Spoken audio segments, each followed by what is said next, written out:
قبر کی پہلی رات، پہلے 24 گھنٹوں کا احوال۔ رسول اللہ صلی اللہ علیہ وآلہ وسلم نے ارشاد فرمایا کہ قبروں پر ایک فرشتہ متعین ہے۔ جب میت کو دفن کر دیا جاتا ہے اور لوگ واپس جانے کے لیے مڑتے ہیں تو وہ فرشتہ قبر سے ایک مٹھی بھر مٹی لے کر لوگوں پر پھینک دیتا ہے اور کہتا ہے، بسم اللہ الرحمن الرحیم، اپنی دنیا کی طرف واپس چلے جاؤ اور اپنے مرنے والوں کو بھول جاؤ۔ قبر کی پہلی رات میں کیا ہوتا ہے؟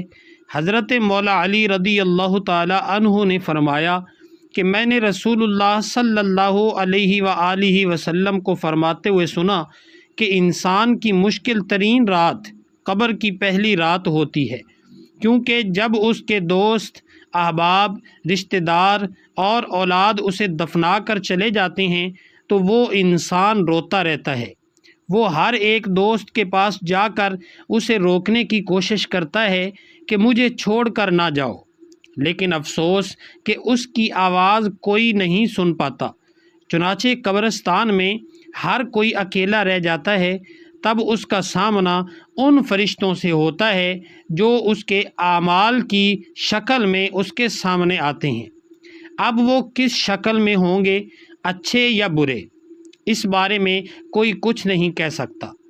وہ فرشتے اس سے اس دنیا میں گزری ہوئی زندگی کے متعلق سوالات کریں گے جن کے جوابات اس کی زندگی کے اعمال میں موجود ہوتے ہیں جب تک وہ سانس لے رہا ہوتا ہے۔ ایک حدیث مبارکہ کا مفہوم کچھ اس طرح ہے کہ رسول اللہ صلی اللہ علیہ وآلہ وسلم نے ارشاد فرمایا، تم قبرستان جایا کرو کیونکہ قبرستان موت کو یاد دلاتے ہیں۔ آپ صلی اللہ علیہ وآلہ وسلم نے ارشاد فرمایا کہ میں نے اپنے رب سے اپنی والدہ کی قبر پر جانے کی اجازت مانگی تھی، مجھے اس کی اجازت مل گئی، لہٰذا تم بھی قبرستان جایا کرو۔ اس سے دنیا سے بے رغبتی پیدا ہوتی ہے اور آخرت یاد آتی ہے۔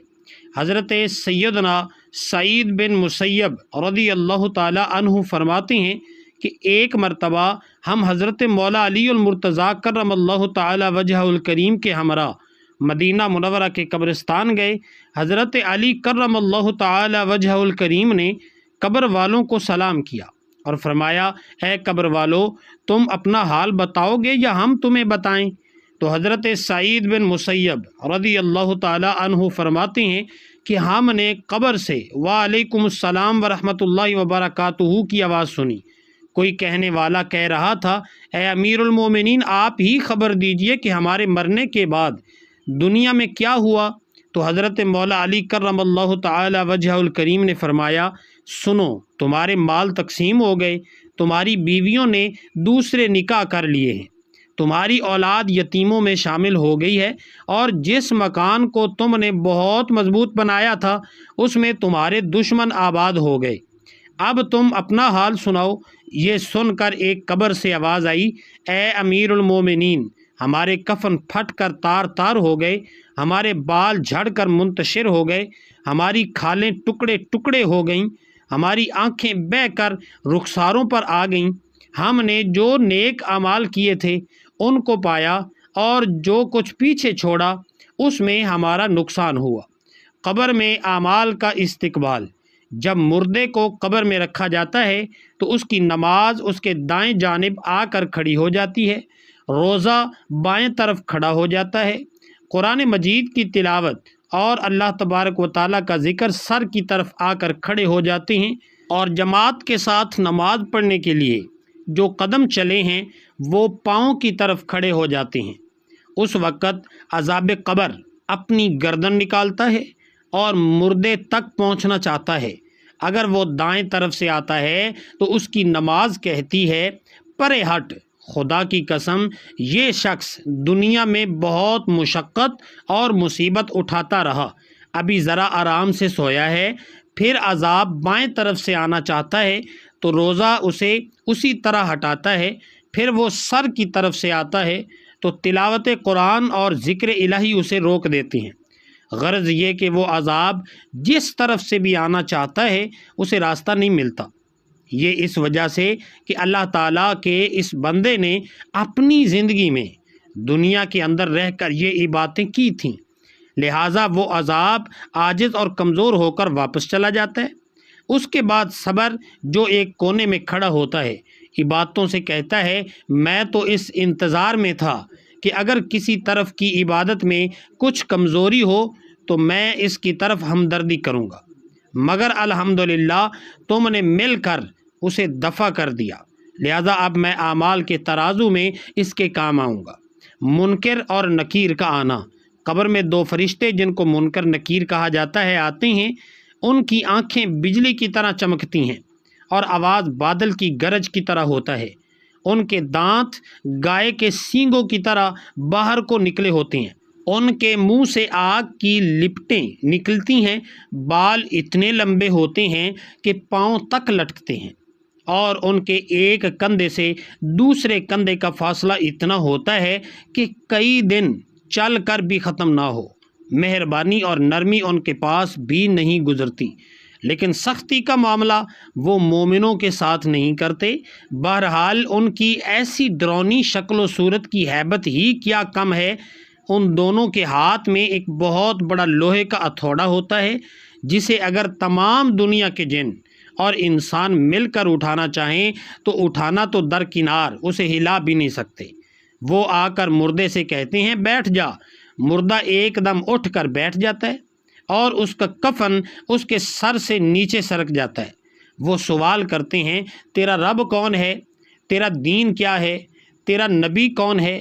نیک بندے کا جواب، اگر مردہ نیک ہوتا ہے تو وہ کہتا ہے میرا رب اللہ ہے جو وحدہ لا شریک ہے، میرا دین اسلام ہے اور میرے نبی حضرت محمد صلی اللہ علیہ وآلہ وسلم ہے۔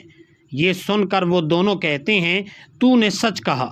پھر اس کی قبر کی دیواریں سب طرف سے ہٹا دی جاتی ہیں، جس سے وہ بہت وسیع ہو جاتی ہے۔ اس کے بعد فرشتے کہتے ہیں سر اٹھاؤ۔ جب مردہ سر اٹھاتا ہے تو اسے ایک دروازہ نظر آتا ہے جس میں جنت نظر آتی ہے۔